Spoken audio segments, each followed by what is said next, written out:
Olá, boa noite a todos.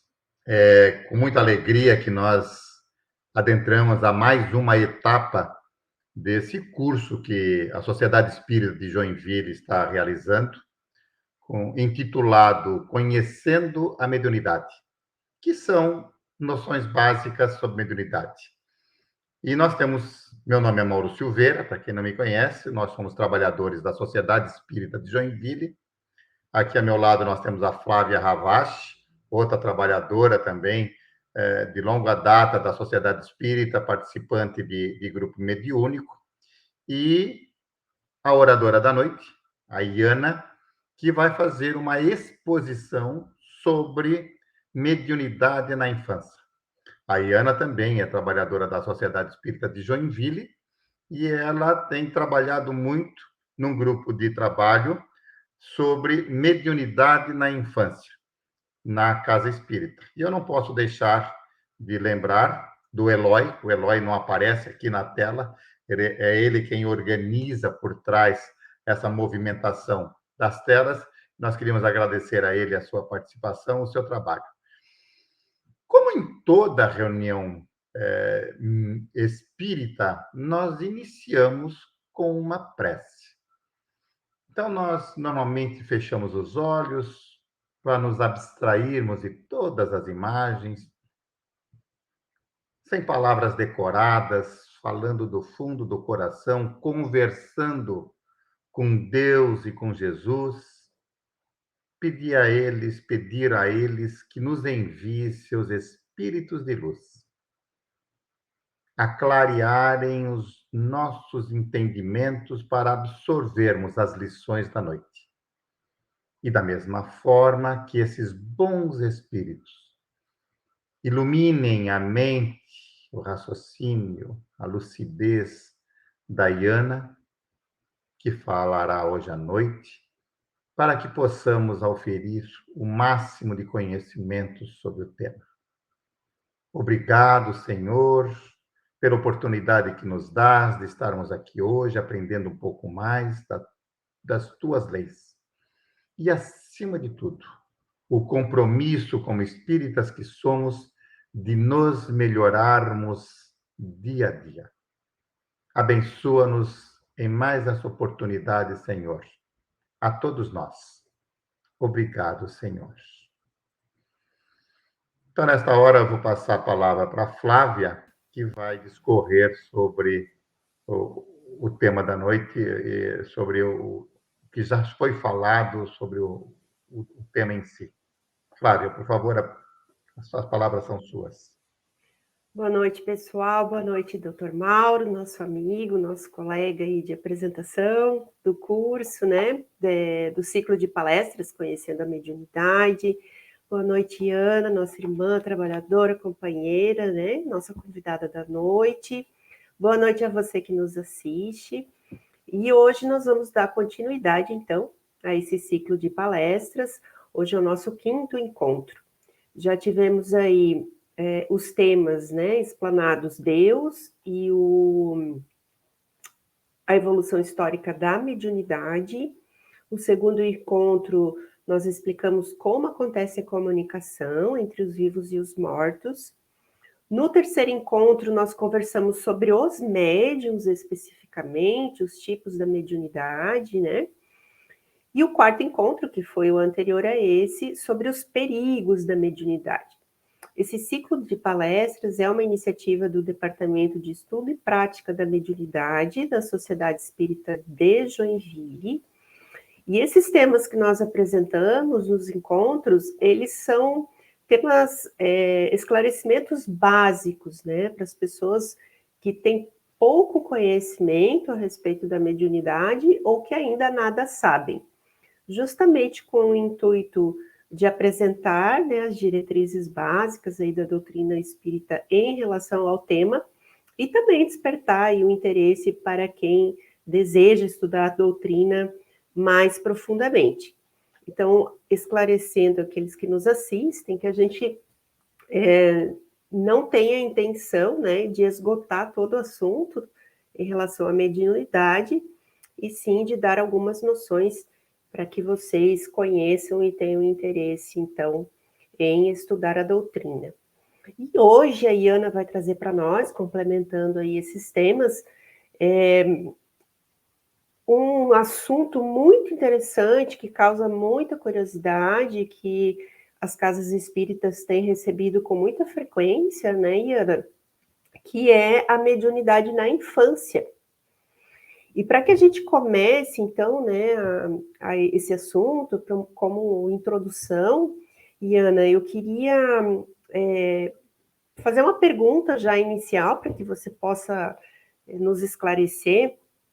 A gente gostaria de saber qual que é a finalidade na ótica espírita de estarmos passando, né, pelo esse período de infância, no início das nossas vidas, né? O que a doutrina, como é que a doutrina espírita, uma vez que nós somos espíritos imortais, compreende, né, analisa esse período que todos nós passamos, né, da infância. Então, vou passar a palavra para a nossa convidada Iana, e que tenhamos todos, né, uma ótima noite.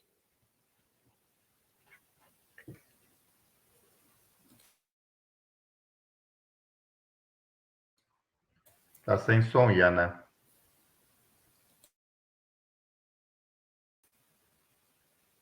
Estão me ouvindo agora?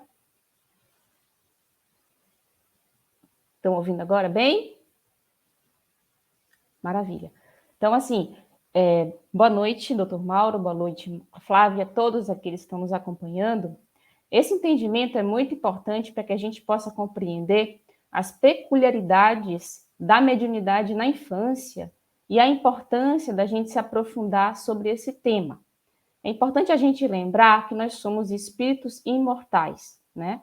Trazemos experiências de outras vidas, de relacionamentos que nós tivemos, de costumes, né, em diferentes culturas, em diferentes planetas em que já habitamos, diferentes línguas que já falamos, e iniciando um novo processo de encarnação, é muito importante que a gente consiga tenha um tempo para se adaptar a essa nova vida, né?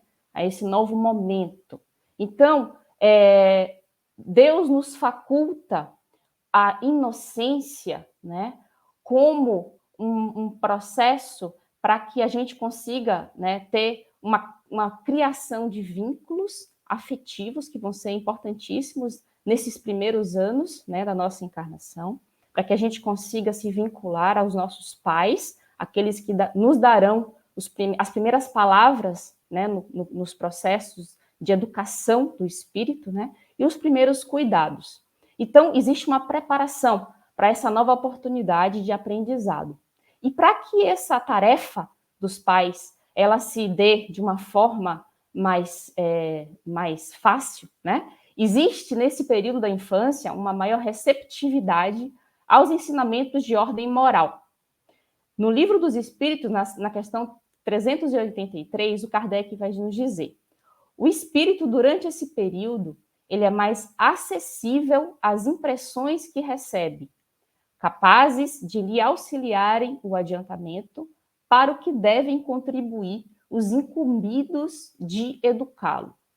Isso é muito importante, porque imagina se as nossas crianças já nascessem, né, já tivessem nos períodos iniciais ali da vida a receptividade de uma mente, por exemplo, de 20 anos, né?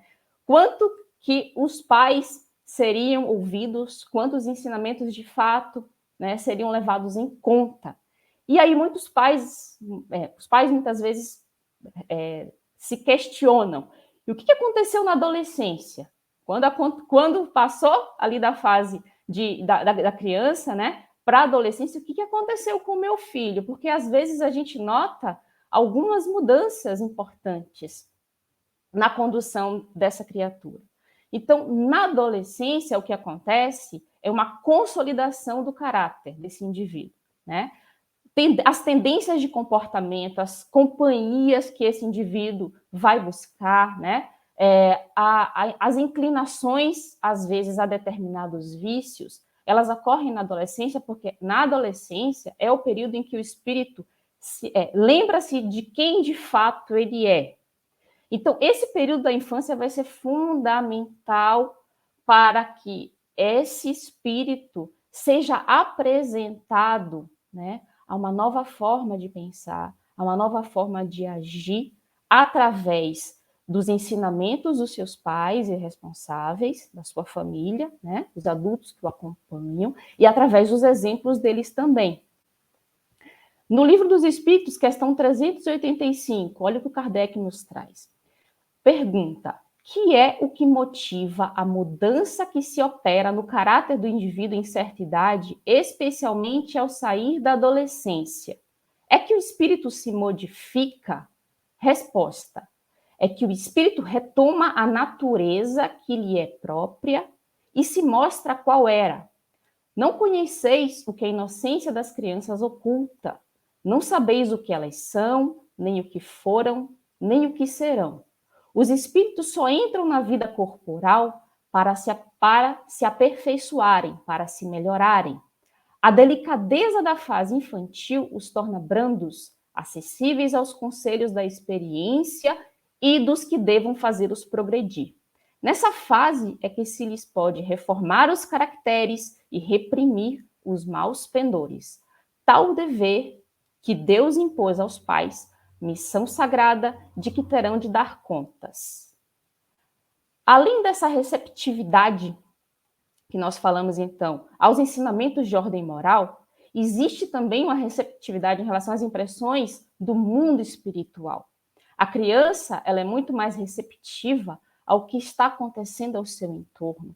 Não apenas aquilo que ela enxerga, né, e o que ela ouve, mas ela consegue perceber o movimento que acontece no plano espiritual. Então, por exemplo, durante o sono, ela vai ter lembrança dos compromissos que ela contraiu para a presente encarnação, né? Tarefas, situações que ela precisa resolver para o seu adiantamento moral. Então, ela vai ter essas lembranças no sono, durante o período do sono. Ela vai receber a assistência dos espíritos que acompanham, dos guias espirituais, que vão estar acompanhando ela durante toda a sua existência, né? E essas instruções, elas vão se dar tanto no sono como no estado de vigília, por meio de inspiração. E essa inspiração, ela vai vir mais ou menos dependendo da sintonia, do nível de equilíbrio estabelecido pelo espírito. E nós percebemos nas casas espíritas que é cada vez mais frequente os relatos, né, de famílias que trazem exatamente essas situações nas crianças, né, e isso é cada vez mais frequente. Então, isso é muito importante da gente estudar e se debruçar sobre esse tema. Perfeito, Iana. Então, a gente pode compreender, né, que esse período da infância é muito importante para o espírito, porque nesse período de a sua encarnação ainda não está completa, né, nem tampouco o seu corpo físico comporta toda a carga que o espírito imortal traz, né, para se manifestar no seu corpo físico. Então, a nossa encarnação ainda ela está tênue, e a criança traz bastante impressão do mundo espiritual por essa leveza ainda, que a sua encarnação ainda não está, o seu espírito não está tão arraigado, né, à parte material, né, ao corpo material. Então, é importante que a gente realmente deixe isso bastante claro aí nesse assunto da infância, certo? Então, eu queria passar agora a palavra para o Dr. Mauro, que eu tenho certeza que ele tem aí questionamentos para fazer para a Iana, né?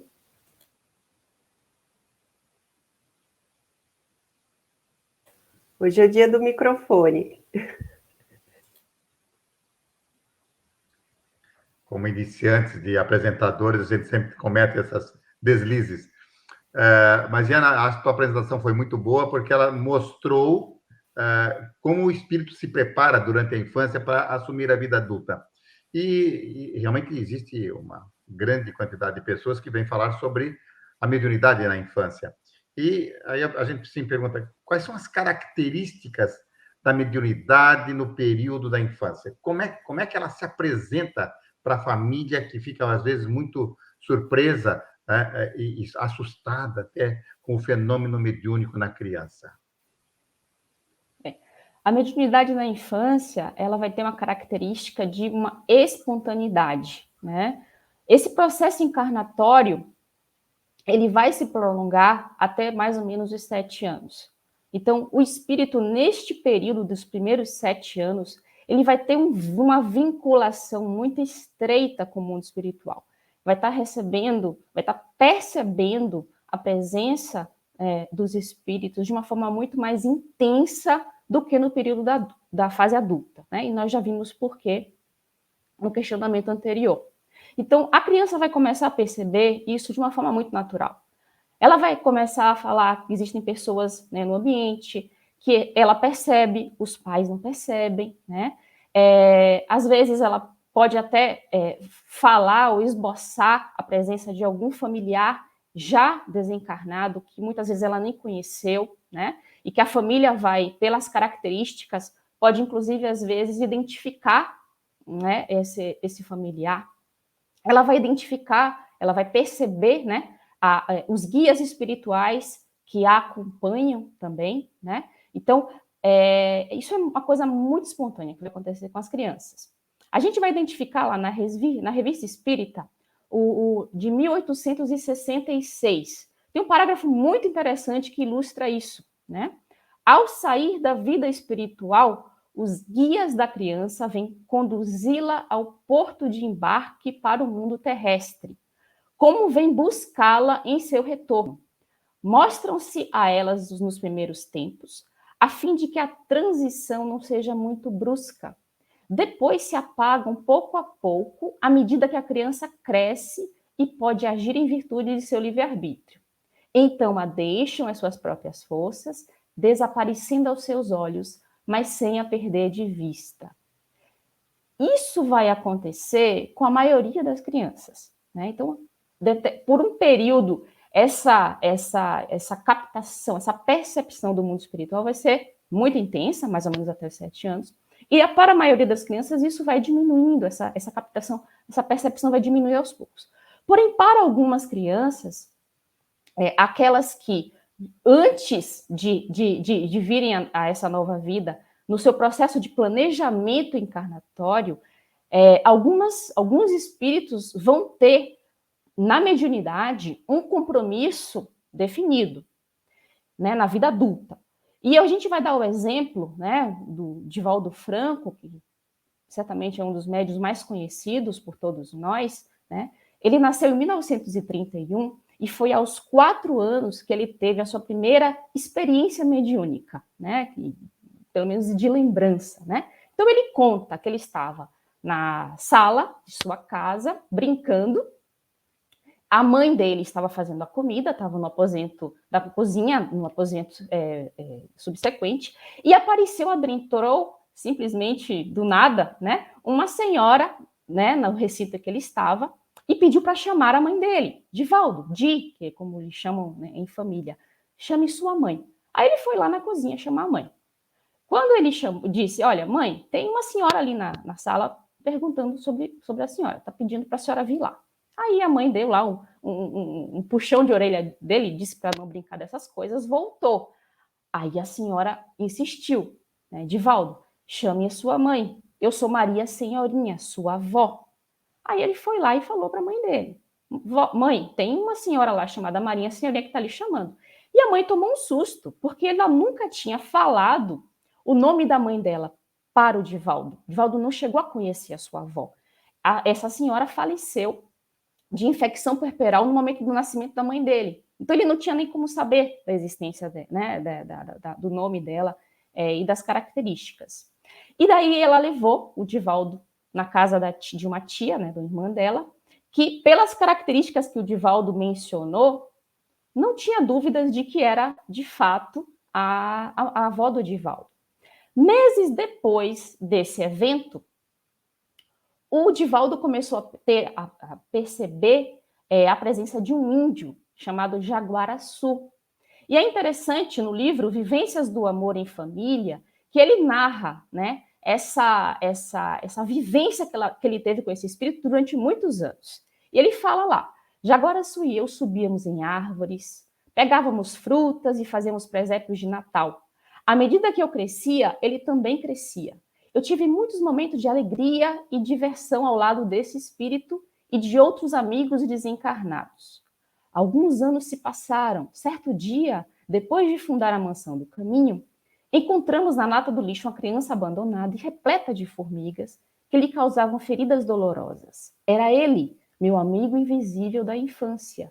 Fui ao cartório e o registrei como filho, retribuindo-lhe o amor e o carinho que me ofereceu durante os primeiros anos da minha atual existência. Então, isso mostra que a mediunidade na infância tem essa característica de espontaneidade, né? E ela vai facultar essa ponte, né, dos dois planos de uma forma completamente espontânea. E é dessa forma também que deve ser encarada pelos pais. Ajudou muito essa explicação e principalmente esses dois episódios com o Divaldo, eu realmente desconhecia, eu acho que ilustra muito bem essa visão até tão inocente, tão ingênua como mostras, né, de como a criança encara a mediunidade e a evidência que ela tem sem se espantar, ao contrário, num relacionamento muito grande. Eu acho que ficou muito interessante isso. E eu queria que a Flávia, então, fizesse a pergunta, está ali esperando. Pode falar, Flávia. E, Ana, como a gente sabe que a criança tem essa percepção muitas vezes até os 7 anos, né? Que na doutrina a gente sabe que até os 7 anos essa encarnação ainda não está completa, e muitos relatam, né? Essa presença do amiguinho espiritual, como você relatou do Divaldo, né? A gente sabe que o Divaldo tinha um compromisso mais sério com a mediunidade, mas no geral, né, no nosso dia a dia, né, a gente sabe que poucas médiums têm essa missão tão específica, né? Como é que a gente pode saber se essa criança que está no nosso lar, na nossa família, que às vezes relata a presença de um amiguinho espiritual, ou conforme ela descreve, né, se ela vai permanecer com essa faculdade mediúnica ostensiva após esse período de infância, né, que é a maior preocupação dos pais. Será que meu filho, né, tem um compromisso, é um médium, né? Como é que a gente pode orientar aí os pais, né, em relação a essa questão? Não dá para saber quais são as crianças que vão ter, né, que vão continuar com a faculdade mediúnica de forma ostensiva após esse período, né? Aos que acompanharam o terceiro encontro do nosso ciclo de palestras, né, cujo tema foi os médiums, a Flávia já nos explicou. Essa é uma faculdade de natureza orgânica, depende de uma predisposição interna. Então, a criança, o espírito já nasce com essa predisposição, né?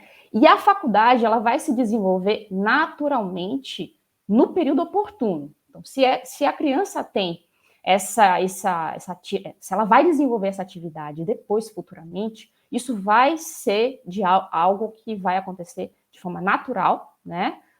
Não há como forçar e também, assim, a criança que não tem essa atividade, essa faculdade, né, ela não vai desenvolver isso no futuro, também não tem como fazer aquilo ficar, né? Então, não há como saber quem vai permanecer com a faculdade ostensiva ou não.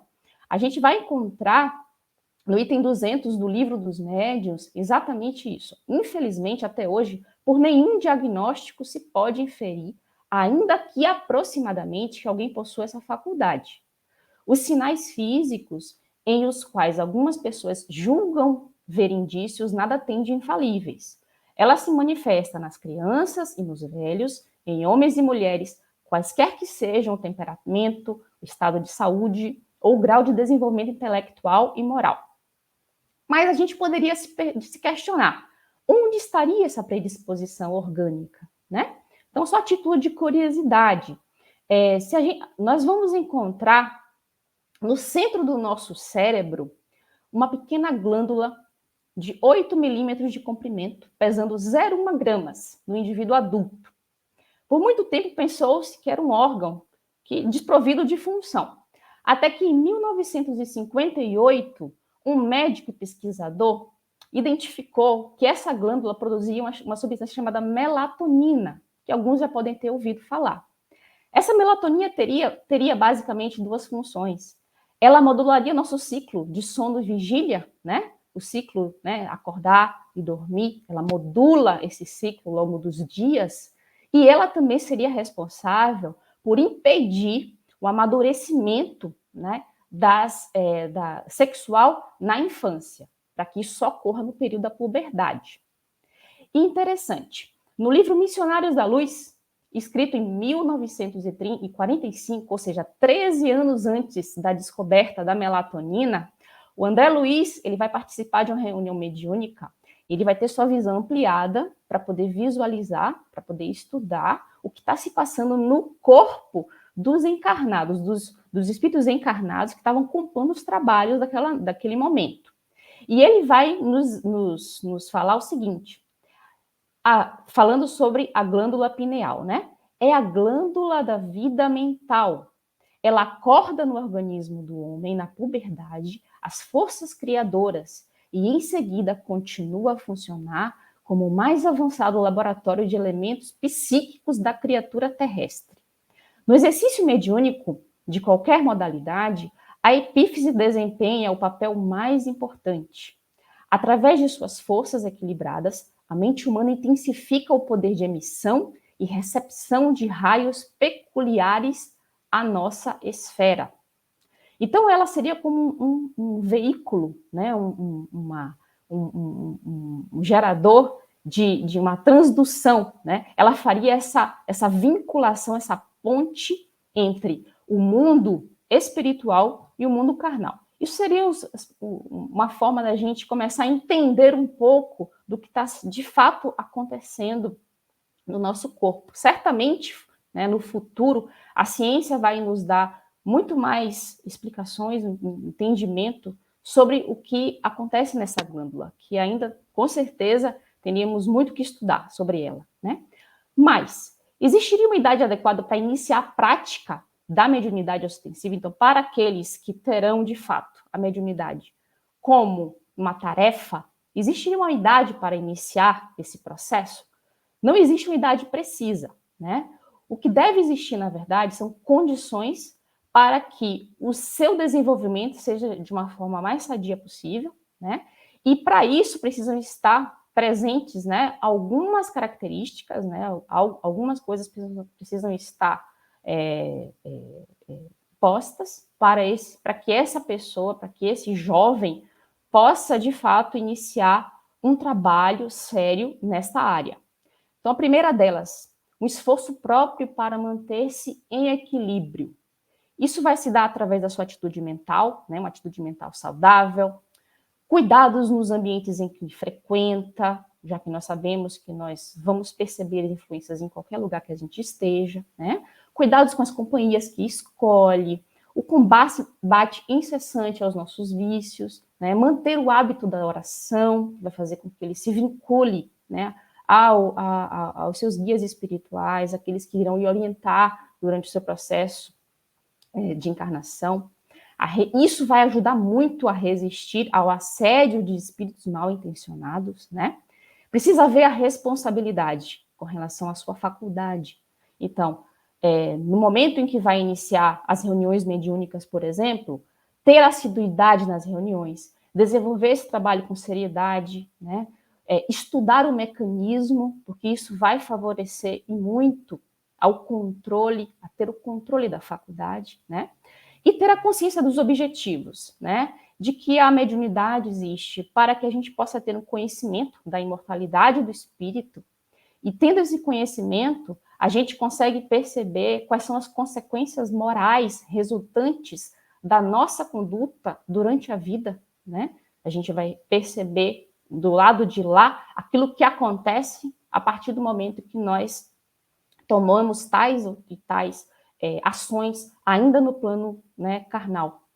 E utilizar esse conhecimento para o seu aperfeiçoamento intelecto-moral, né, para a sua autoiluminação, a sua autorrecuperação, e utilizar a mediunidade como instrumento de amor e de esclarecimento da criatura humana. É importante lembrar que, embora a faculdade ela seja uma faculdade, né, que se radica no organismo, o uso dela pode ser bom ou ruim, e isso vai depender, na verdade, das qualidades morais do médium. Tá? Isso, eu só queria... Obrigada, Iana, foi ótimo aí o teu esclarecimento. Eu só queria fazer um complemento, que se tratando de mediunidade, né, a mediunidade, no geral, né, ela foi dada ao médium como um instrumento de melhora, um instrumento a mais para que ele melhore a sua conduta moral. E muitas vezes esse médium chega ao centro espírita ou à casa espírita em desequilíbrio em algumas áreas da sua vida, né? E justamente essa percepção ampliada é que faz com que ele procure esse esclarecimento e acaba se melhorando, né, através das orientações da doutrina espírita. Então, todos esses itens que a Iana comentou, né, da conduta, da responsabilidade, da consciência dos objetivos, muitas vezes passa a ser conhecido após um período de perturbação, né, do médium, até que ele descubra, né, e oriente a sua faculdade para o trabalho com Jesus, que é o objetivo aí das casas espíritas. Doutor Mauro, teria mais algum ponto aí para a gente esclarecer?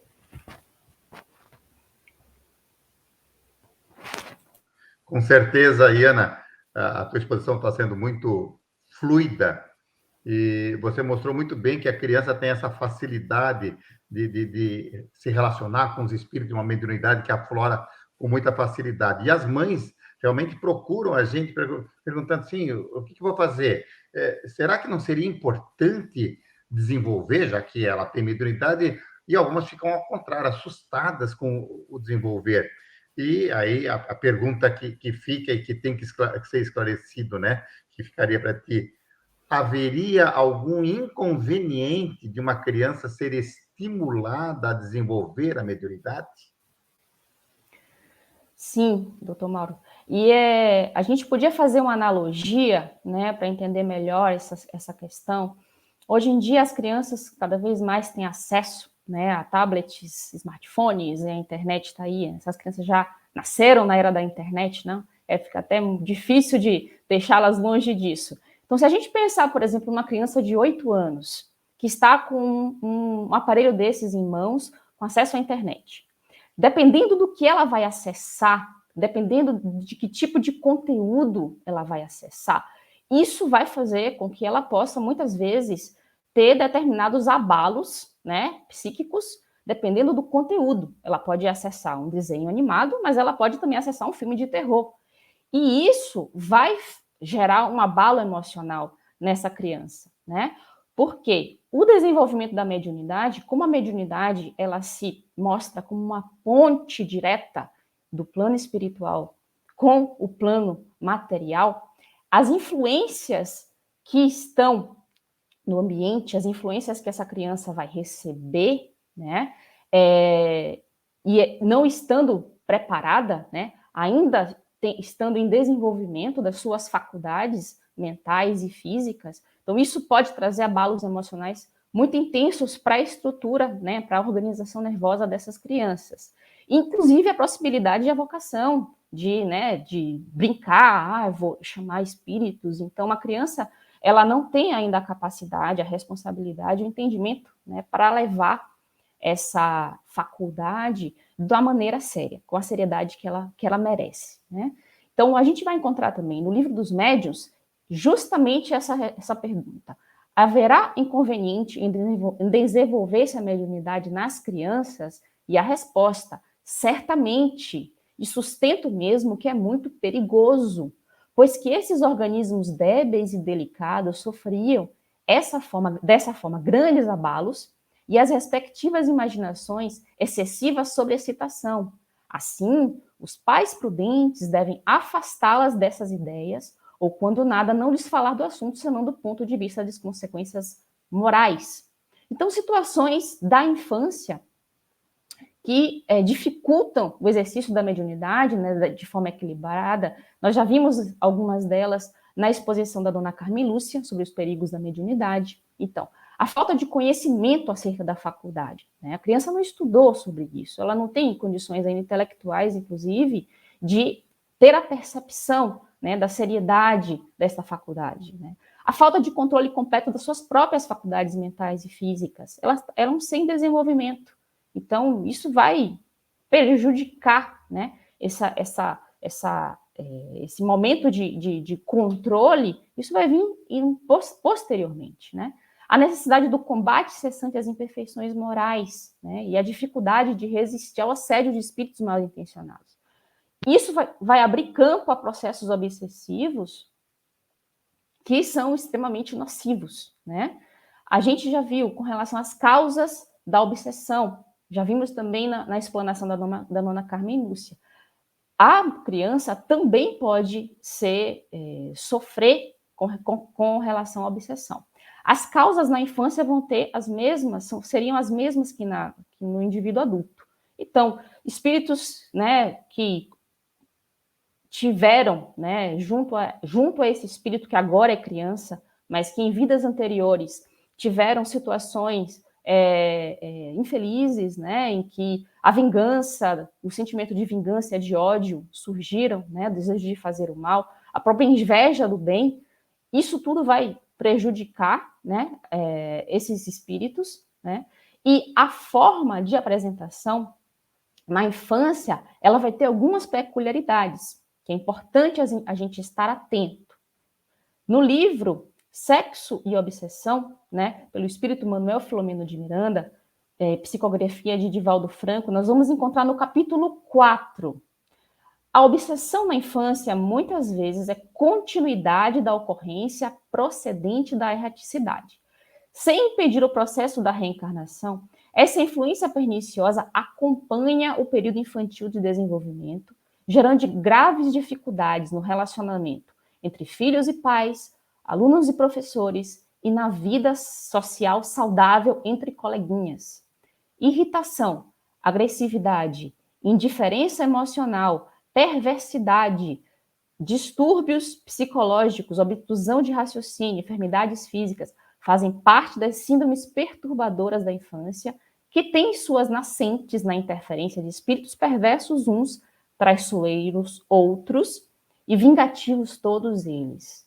Então, a gente consegue perceber que na infância, o processo de obsessão ele vai se exteriorizar, ele vai se mostrar de diversas formas, e é importante os pais estarem atentos aos seus filhos, né? Para que, no momento que percebam que isso pode estar acontecendo, que possam atuar.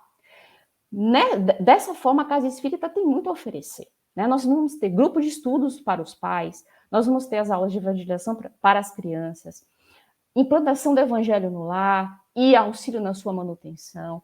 Claro que a pandemia está prejudicando muitas dessas atividades de acontecerem, mas logo, logo a gente vai ter, né, o fim desse momento mais crítico e todas essas atividades vão retomar, né? Então, os passes, água fluidificada, a prece, né, ensinar a criança a orar, né? E existe também a situação da doutrinação indireta ao agente agressor, em que a criança não vai estar na reunião mediúnica, esse agente, esse espírito que está interferindo negativamente nessa criança, ele vai ser convidado, né, a estar nessa reunião e vai ser devidamente orientado. Então, é importante que os pais percebam, né, o que está acontecendo em torno dessa criança e traga a criança à casa espírita e ele também fazer essa atividade.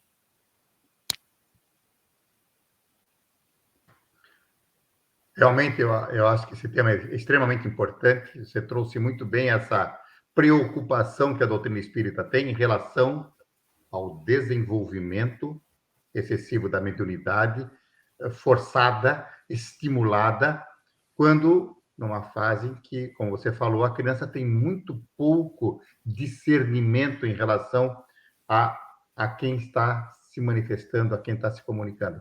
Eu gostei dessa comparação com o tablet, em que a criança tem acesso, às vezes, a conteúdos perniciosos, E os espíritos também trazem para as crianças, quando mal preparadas, quando mal orientadas, sentimentos muito ruins se houve no passado, como você explicou, histórias de desacerto, de desarmonia. E você trouxe muito bem de que não o que é importante é não se estimular a mediunidade na criança. Deixa o que é espontâneo, mas não se deve estimular. Flávia, contigo. E Ana, tu trouxes ali essa passagem, né, do livro Manuel Filomeno de Miranda, psicografia do Divaldo Franco, e tu colocaste muito bem ali esses sintomas, né, muitas vezes de obsessão ali, da agressividade, da irritação da criança, da dificuldade de relacionamento que ela tenha, né? Então eu queria que você colocasse para a gente, desmistificasse, né, se eventualmente, né, essas condições, ou se existe alguma condição de saúde na infância que poderia ser confundida com mediunidade, porque muitas vezes a criança apresenta um quadro que os pais começam a entender, nossa, é uma mediunidade, na verdade não é. Então, se tu pudesses, né, conversar conosco a respeito disso, seria muito esclarecedor para os pais, né, e para nós também. É importante a gente lembrar que existem algumas situações na infância, né, que merecem acompanhamento, né, de profissionais da área da saúde. Essas crianças precisam ser orientadas. Então, por exemplo, vamos falar um pouquinho sobre o autismo, né? O autismo, ele é um transtorno do desenvolvimento neurológico, né, um desenvolvimento cerebral. Ele vai trazer principalmente prejuízo na interação e na comunicação social da criança, né? É uma criança também que vai ter, desde o início, um padrão muito repetitivo, né, e restrito do seu comportamento, do seu funcionamento, né, dos seus interesses, das suas atividades. E isso os pais vão perceber isso mais normalmente nos 2 primeiros anos de vida. Então são crianças que vão começar a usar assim palavras isoladas para expressar o que elas querem, não conseguem concluir uma frase, por exemplo. Não conseguem se comunicar por gestos ou por expressão facial, né? Não responde ou demora para responder quando chamado pelo seu nome. Tem muita dificuldade na comunicação social, então falta o sorriso, o contato visual com as pessoas. A imitação, né, muito presente na criancinha, né, que desde pequeno, principalmente quando tem o irmão mais velho, né, imita, faz os mesmos gestos, né, tenta falar as mesmas palavrinhas. Então, isso na criança autista ou que tem o espectro autismo, isso não vai acontecer de uma forma muito incipiente, né? Existe uma resistência em algumas crianças a ser acariciada, a preferência de brincar sozinha, né? De uma resistência a mudanças, uma dificuldade de mudanças, né? Resistência a mudar de padrões, a mudar de rotinas. Crianças que gostam muito de jogos repetitivos, abre e fecha, acende e apaga, né? Não gostam muito de fazer as brincadeiras de faz de conta, de fazer, né, uso da imaginação, né? Então, isso tudo é muito importante dos pais estarem atentos para encaminhar a criança a um acompanhamento especializado. Uma outra situação é o transtorno do déficit de atenção e hiperatividade, né? Vai existir uma hiperatividade, uma impulsividade, uma desatenção nessas crianças, né?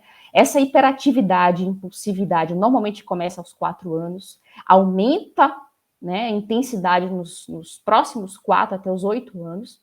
Após esse período, a hiperatividade normalmente diminui, mas a impulsividade permanece, tá? E a desatenção, a partir dos 8 anos, começa a ser mais perceptível, principalmente nas meninas, no sexo feminino.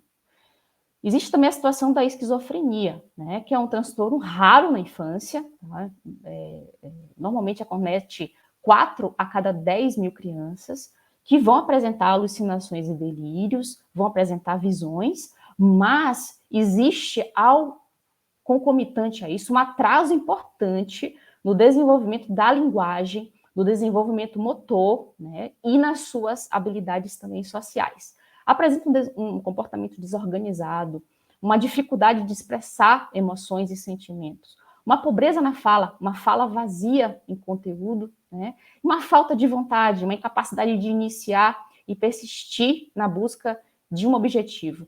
Interessante, a literatura médica, ela já distingue crianças, por exemplo, que têm as situações, transtornos mentais psicóticos, como a esquizofrenia, de crianças eles colocam o termo de crianças não psicóticas, que até os 6 anos poderiam ter situações de percepções, que só ela percebe, os outros não, mas que, na verdade, não são crianças que teriam algum transtorno, né, mental.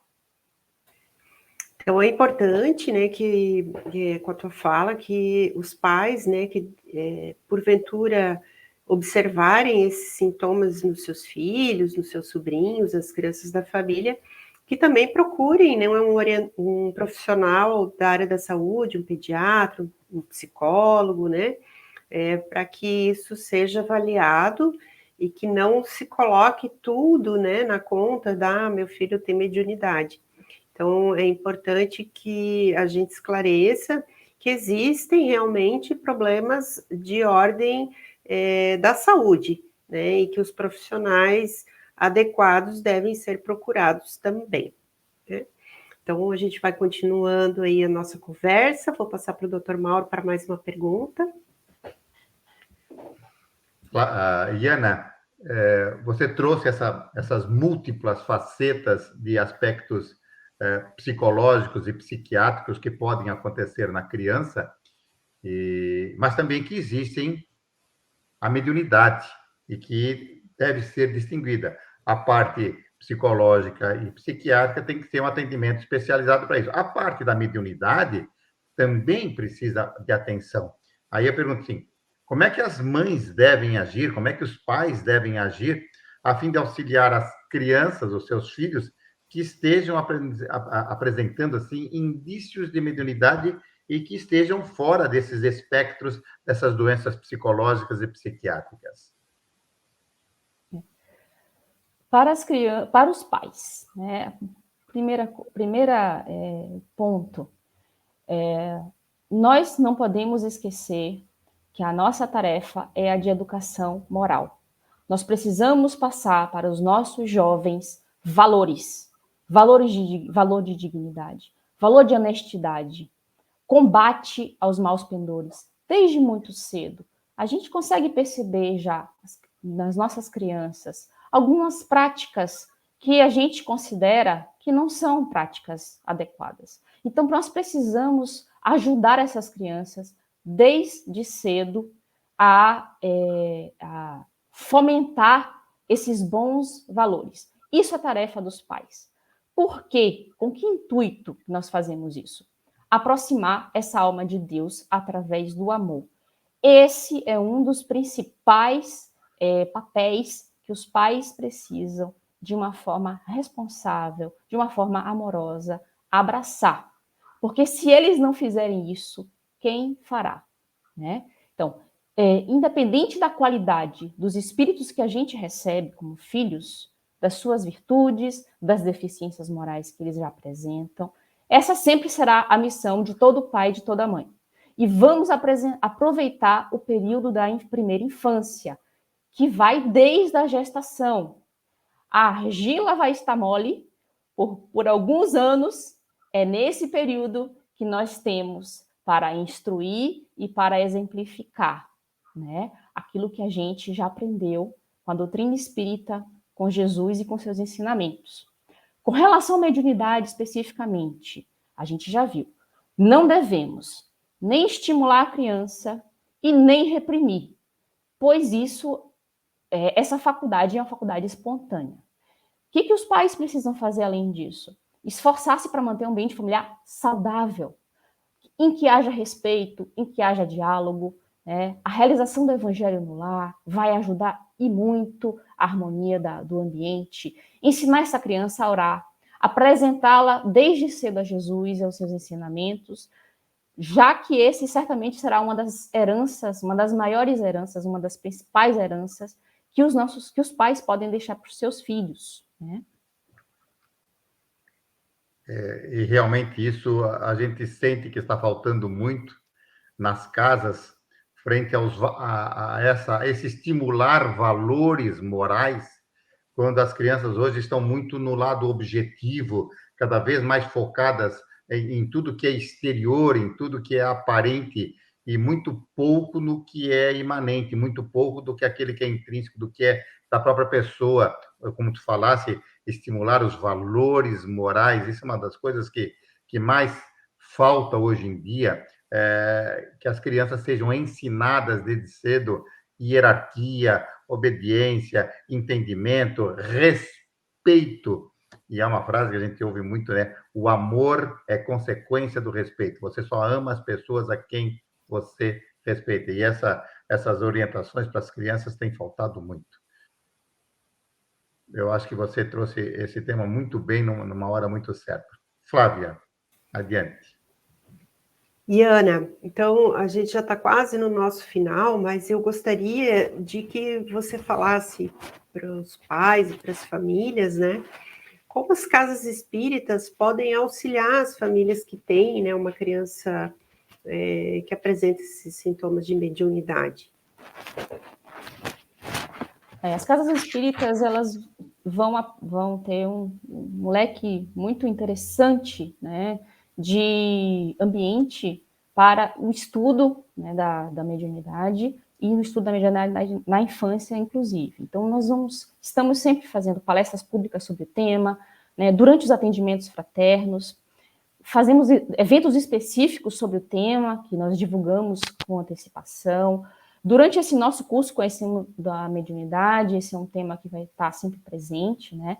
E na evangelização infantil, no grupo de jovens, e durante a evangelização dos pais e adultos e pais. Então, é um tema que certamente tem espaço na Casa Espírita. Então, as famílias se juntarem a nós nesse estudo para que as nossas crianças com certeza serão as principais beneficiadas de tudo isso. Então, para nós, né, fica muito claro que o conhecimento, a moralidade, os ensinamentos de Jesus são importantíssimos, né, nesses casos. Qualquer dúvida, as casas espíritas estão à disposição dessas famílias. Os pais podem ir, né, conversar conosco para tirar suas dúvidas. E a gente está sempre, né, com as portas abertas. Estamos voltando aos poucos aí com a pandemia, os atendimentos, mas estamos sempre à disposição aí através das redes sociais também, se houver alguma necessidade nesse sentido. Então, a gente vai encaminhar a nossa palestra para o encerramento. Queria agradecer muito a Iana, seus esclarecimentos, né? Meu colega, Dr. Mauro, de apresentação. E eu gostaria, então, de passar a palavra para a Iana, para suas considerações finais, e depois o Dr. Mauro vai fechar a nossa noite aí de estudos e esclarecimentos. Muito obrigada a vocês dois, ao Eloy, né, que está aí. E aí fica contigo, Iana, ter outras considerações. Eu agradeço muito ter podido fazer parte desse projeto, né, de entendimento um pouco maior sobre a mediunidade na infância, e eu só gostaria de relembrar que os nossos filhos, eles são filhos de Deus, né, que a gente possa orientá-los, né, da melhor forma possível, a cumprir as suas tarefas, as tarefas que eles abraçaram nessa encarnação, nessa vida, né, e que eles possam utilizar as ferramentas que o Pai concedeu a cada um deles, como a mediunidade, né, com responsabilidade e equilíbrio. Então, que possamos ajudá-los nesse sentido. Muito bom, Iana. Nós só temos a agradecer o esforço, o trabalho que você teve. Você vem trabalhando durante muito tempo esse tema dentro da Casa Espírita, né, em grupos de estudos focados nesse assunto, e é por isso que você foi convidada para este tema. E agradecemos muito as tuas palavras. Foi extremamente lúcido, extremamente sequencial, e nos trouxe muito tema ainda, muitos assuntos para nós dissecarmos, analisarmos, mas já veio muita coisa mastigada. Queria agradecer também a Flávia, nossa colaboradora Flávia Bernardes, a gente brinca com esse tema, como apresentadora dessa noite. Eu queria trazer à tela o Eloy, que é alguém que está fazendo toda essa movimentação e que agradecer o trabalho que ele sempre prestimosamente colabora conosco nas nossas apresentações.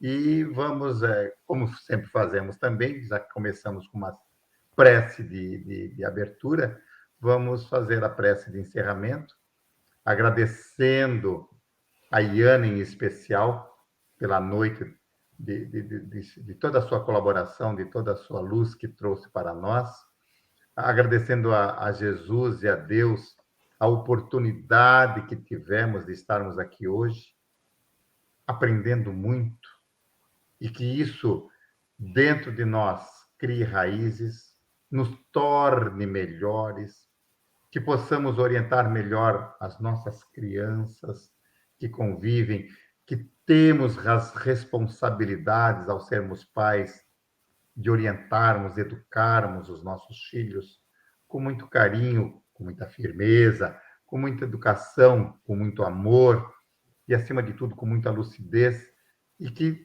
possamos incutir neles o Evangelho de Jesus que tem feito tanta falta. Obrigado, Senhor.